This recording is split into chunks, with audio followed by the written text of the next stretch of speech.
Hello there everybody, how is it going today? Thank you so much for tuning in. My name is Robert and we are here. Man, we are going to jam on some John Mayer riffs that are geared more towards beginners. Now, obviously, if this is your first time picking up guitar or something like that, I don't recommend these licks necessarily, but if you already have some chords under your fingers, I think these are really, really good ways to maybe, if you're stuck kind of down at this end of the fingerboard, to get you up here. Now, if you would like tabs for this lesson, those are down below for you. You can also check out my free guitar course. It's a little bit more advanced than beginner, but if you want to check it out anyways, it is right there, linked down below, as well, the fretboard decoder, and it kind of gets you into some scales and stuff like that. So like I said, we were talking about John Mayer riffs. I love John Mayer. I'm such a huge John Mayer fan. We got to see him live, all that good stuff, but that's not what we're here for. We're here to learn the riffs, so let's get to them.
Alright, so totally broke string on the other guitar, but here we are, and we're ready to go. So the first one we're going to do is actually one of my favorite ones of John Mayer's off of his first album, Room of Squares, is a song called City Love.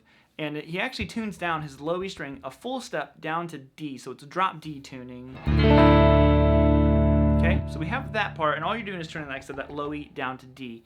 Now, what he's doing here is he's harmonizing.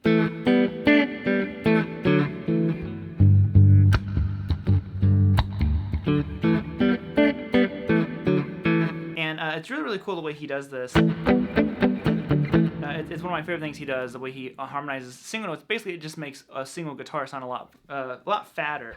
And what he's doing here is really not that difficult. He's simply holding down 7 on the A and the D. Okay, then you're going to shift down. I use my ring finger to get both of those. You could use 2 fingers if you wanted to. You know, whatever combination. I'm just comfortable using my ring finger to bar it. I'm going to go to 5 on the D and 4 on the G. Okay. Now, I shift up here, and I'm going to hold down 7 on the D and G. Again, I'm using my ring finger to get both of those. You could, of course, stack your fingers if you wanted to. So you have... Okay? Now, you're going to go back to that 5 and 4, back to the 7 and 7 on the A and the D. So basically, we kind of like walk up and walk back down. Now, you're going to add a new one here. It's 5 on the A, but 4 on the D. So... Now, I'm going back up here to 7 on the A. Let's see, does he go? No, yeah, 7 on the A. So, then he does this, it's kind of a weird chord. It's basically like an E major shape. It's 5 on the low E, which is now tuned down to D, and then 5 on the A, and 4 on the D. Okay?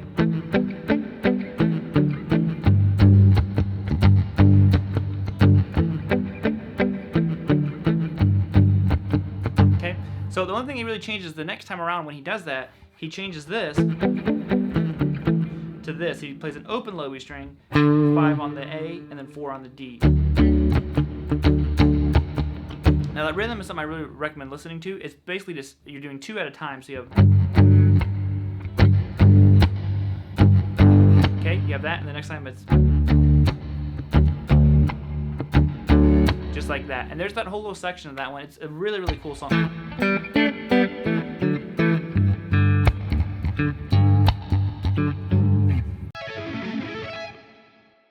Okay, so while we have our guitars tuned down, we're gonna do "Your Body Is A Wonderland," which is like I think the first John Mayer song I ever heard, which I wasn't initially a fan of, but it's got a pretty cool little riff in here. It's got this little muting thing in here that's really, really tough to get at first, but it's, you know, such a good percussive idea to kind of like incorporate into your playing. And he is, like I said, he's tuned down to drop D again on this one. It makes this stretch way easier.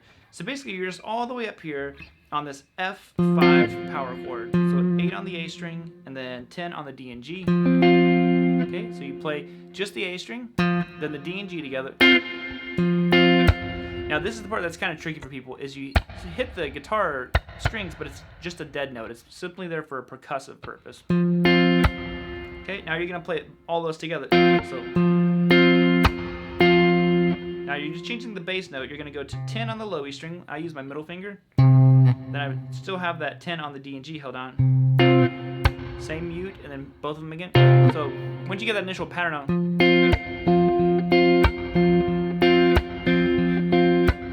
you kind of get the whole thing pretty easily. Now you're going to shift down to 8 on the low E string. Still got that 10. Okay, then you're going to play 8, 10, 10. So you have. Okay, so that's 8 on the low E string, 10 on the D, and 10 on the G. And that's basically that whole section.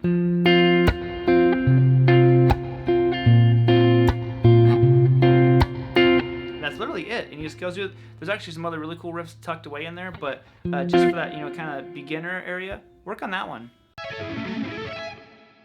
All right, on to the next one. I'm forgetting the names of these. New Deep. This was a really cool one. Again, you know, more finger stuff kind of going on here. Now, you could use your pick, of course, if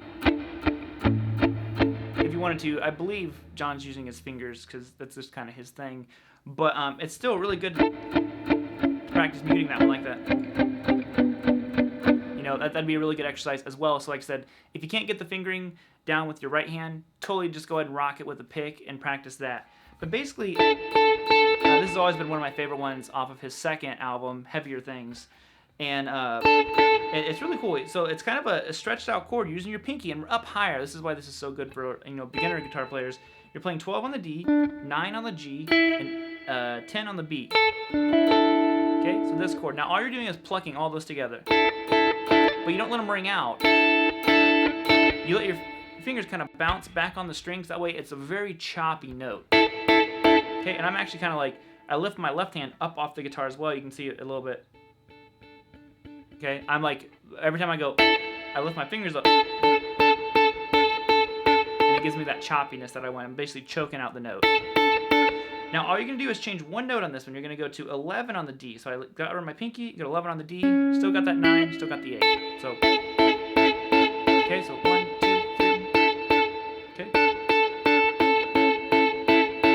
So I think you're doing the first one 3 times, and this one 5. Yep. Now all you do is you actually take the first shape and you're going to move it down. So you're going to be 10 on the D, 7 on the G, and 8 on the B. That one 3 times. Now we're shifting to this B minor chord. You're going to play 9 on the D, and 7 on the G and the B. Now you have to bar with your pointer finger. Barring's a little bit tough at times, but don't worry, you got this. And then you're going to play those 3. 5 times. So basically, you have 8 note groupings. The first chord 3 times, second chord 5, third chord 3 times, fourth chord 5. So it's nice and even numbers. It's not anything crazy like odd times or anything.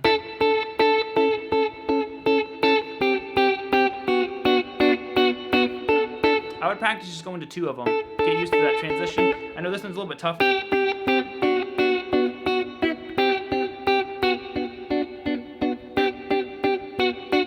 Don't worry, you got this. All right, we made it to Back to You, another one off of his first album. I just thought that was it's got a cool little shift in here with your pinky finger. Oh, sorry. Right there. It's a cool chord. He's basically just doing this, what is kind of just like the power chord shape. He adds that B note on top there. So I'm holding on 7 on the D, 9 on the G, and then 10 on the B. And then you bar with your pointer finger. That way you get that 7 on the high E string as well. Okay? Now what you do is you go like this. So you go D, G, B, then back to the G, and then high E string. So you go. Okay, and there's your first section. Okay, now here's the tricky part. You do this. It's 7, 9, 10. Slide your pinky down to 9. Okay, then you get 7 on the high string. So you go back to the B string, 9. Pick that pinky up. Now you go to 7, same string, and then back to 9. So that part's pretty tricky, so go really, really slow with that. I'll do it one more time, real nice and slow. The whole thing will go like this. Okay, and here's the tricky part.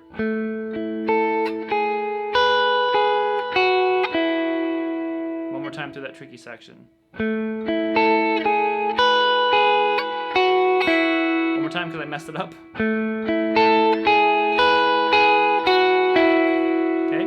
Like I said, go real slow with that one. That is not the easiest thing in the world right there, because I mean, you're barring, you get all kinds of stuff going on, but still a really, really good one to practice.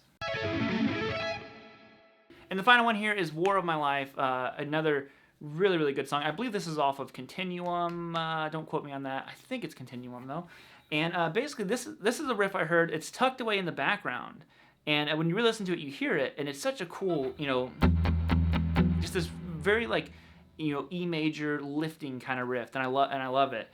So all you do is, and it's almost the same thing throughout the whole riff, is you're just going like this. You're holding down 9 on the D and G, so you have basically that B chord right there, and then I'm just going to go like this: 9 on the D, A and D, and then you go to 11 on the A, and still keep that 9 on the D. So now I'm adding a lot of palm muting to it. He does it on acoustic, and you want to add your open low E string to this.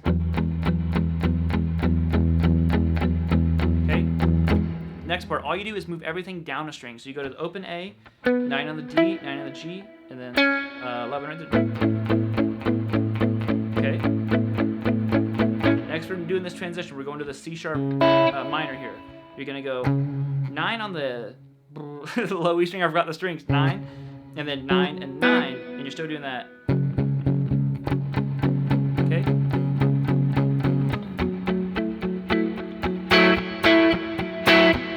This part is tricky. The chord is kind of funky if you're not used to it.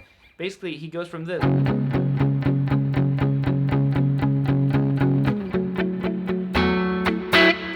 7 on the A. I'm sorry, 9 on the A. This is F sharp. 7 on the D, and then 9 on the G. And you just kind of play that one like that. You know, just open, some palm muting. Nothing fancy going on. Like I said, it's a little bit of tougher of a chord shape, but then you go back to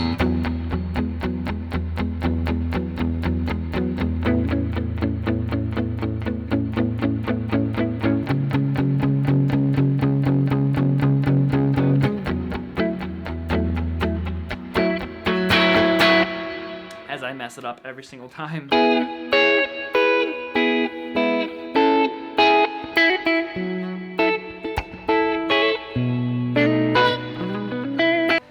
That is it. How'd you guys like that one? Should I do more of these beginner licks in the style of this person, that person? If you dig it, let me know down below. Like I said, get the tabs, fretboard decoder, and I hope you enjoyed this one. John Mayer just has so many cool guitar riffs.